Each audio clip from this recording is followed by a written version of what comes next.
स्वप्न देखा था कभी वो आज हर धड़कन में है।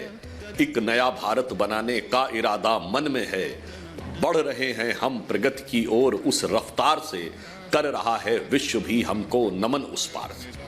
अब यहां पर एक बात कहना चाहूंगा, अभी मैं इससे पहले भी आप ही का चैनल देख रहा था, मुझे लग रहा था शायद बैडन साहब आ जाएंगे, उसके बाद हम ज्वाइन करेंगे। तो दोनों वरिष्ठ पत्रकार बोल रहे थे, राहुल देव जी और अग्निहोत्री जी।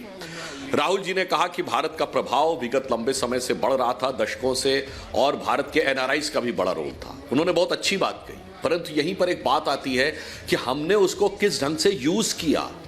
मोदी जी के आने के बाद भारत की विदेश नीति में एक आमूलचूल परिवर्तन आया। इतना बड़ा हमारा इंडियन डायस्पोरा है, मगर इससे पहले कोई प्रधानमंत्री जाते थे तो अटल जी के समय में कुछ वो चीजें देखने को मिली थी। ओवरसीज फ्रेंड्स ऑफ बीजेपी हम लोगों ने उस समय खड़ा किया था, मगर कोई प्रधानमंत्री इंडियन डायस्पोरा से नहीं मिलता था। तो प्रधानमंत्री जी ने वो शुरू किया, मोदी जी ने, कि हर जगह जाकर इंडियन डायस्पोरा के साथ, यानी इससे पहले सिर्फ होता क्या था, डिप्लोमेसी, बिजनेस और डिफेंस, बस हमारी की सारी डिप्लोमेसी फाइनेंस और डिफेंस के इर्द गिर्द रहती थी। पर उसमें कल्चरल एलिमेंट, यानी याद करिए ओबामा को सबसे पहले गीता देना और भारत के भिन्न भिन्न क्षेत्रों की भिन्न भिन्न चीजें। अभी जब बाइडेन से मिलने गए तो आपको याद हो आर्टिफिशियल डायमंड भी था, तो तमिलनाडु की चीज भी थी, तो पूर्वोत्तर की चीज भी थी, वो देना, और भारतवंशी समुदाय से मिलना, और उससे एक अलग प्रकार की वाइब्रेंसी भी आती है और उन देशों में प्रभाव भी आता है। जैसे अभी बताया गया, ऑस्ट्रेलिया में जिस समय बोला था ऑस्ट्रेलिया के प्रधानमंत्री ने, मोदी इज द बॉस, वो एक ऐसा मौका था जब सिर्फ ऑस्ट्रेलिया के प्रधानमंत्री और रूलिंग पार्टी नहीं थी, सारे के पार्टियों के प्रतिनिधि थे उसमें। और जो अब की बार ट्रंप सरकार हुआ था वो इसलिए हुआ था, मैं याद दिलाना चाहता हूं, उससे पहले जब अटल जी थे, पोखरण विस्फोट हुआ, हमारे ऊपर प्रतिबंध लग गया, और उसके बाद यह कहा गया कि इंडिया को कोई $1 नहीं देगा। सही बात है, हमारे यहां कोई इन्वेस्ट करने को तैयार नहीं था।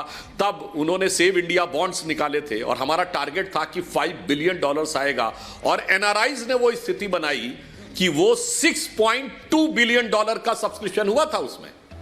और उसके बाद समझ में आ गया अमेरिका और दुनिया के बाकी देशों को। तो आप याद करिए, मई 98 पोखरण एक्सप्लोजन, और March 2000, within 2 years, Bill Clinton came to India and remained here for 5 days।